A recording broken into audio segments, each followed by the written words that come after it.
এবার নাইজেরিয়ার পেছনে পড়েছেন মার্কিন প্রেসিডেন্ট ডোনাল্ড ট্রাম্প। প্রমাণ ছাড়াই দেশটিতে খ্রিস্টান হত্যার অভিযোগ তার। নাইজেরিয়ায় সামরিক হামলার হুমকি দিয়ে সব সাহায্য বন্ধ করার ঘোষণা করেছেন। যদিও নাইজেরিয়া অভিযোগ অস্বীকার করে ধর্মীয় স্বাধীনতা রক্ষার প্রতিশ্রুতি দিয়েছে। নাইজেরিয়াকে আফ্রিকার দৈত্য বলা হয়। এর কারণ শুধু যে এর বিপুল জনসংখ্যা তা নয়, বরং বিশাল অর্থনৈতিক আকারও এর কারণ। আফ্রিকার প্রধান তেল উত্তোলনকারী দেশ নাইজেরিয়া। দেশের দক্ষিণ অংশে নাইজার নদীর বদ্বীপে খনিজ তেল এবং প্রাকৃতিক গ্যাসের বিপুল মজুত আছে। নাইজেরিয়ায় ২২ কোটি মানুষের মধ্যে খ্রিস্টান ও মুসলিম প্রায় সমান।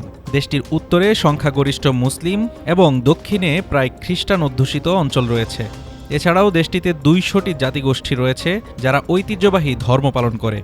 শান্তিপূর্ণ সহাবস্থানের দীর্ঘ ইতিহাস থাকলেও বিভিন্ন গোষ্ঠীর মধ্যে সহিংসতার ঘটনাও আছে নাইজেরিয়ায়।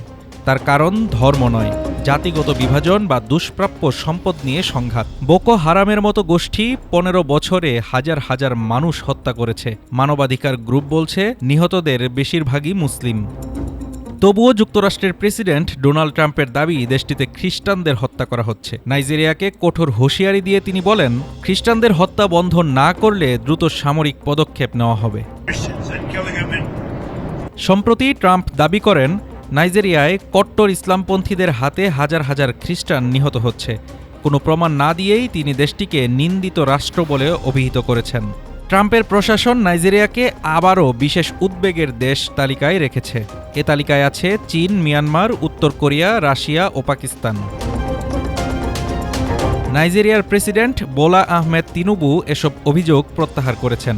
তিনি বলেছেন, দেশটি ধর্মীয় স্বাধীনতা রক্ষায় প্রতিশ্রুতিবদ্ধ। পররাষ্ট্র মন্ত্রণালয় যুক্তরাষ্ট্রকে মিত্র হিসেবে দেখতে চায়। সহিংস চরমপন্থার বিরুদ্ধে তাদের লড়াই অব্যাহত রাখার প্রত্যয় জানিয়েছে তারা।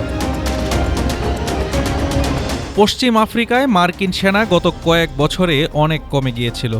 নতুন করে ট্রাম্পের হুমকি তেলের খনি দখলে নতুন সংঘাতের সূচনা কিনা সেই প্রশ্নই আসছে ঘুরে ফিরে।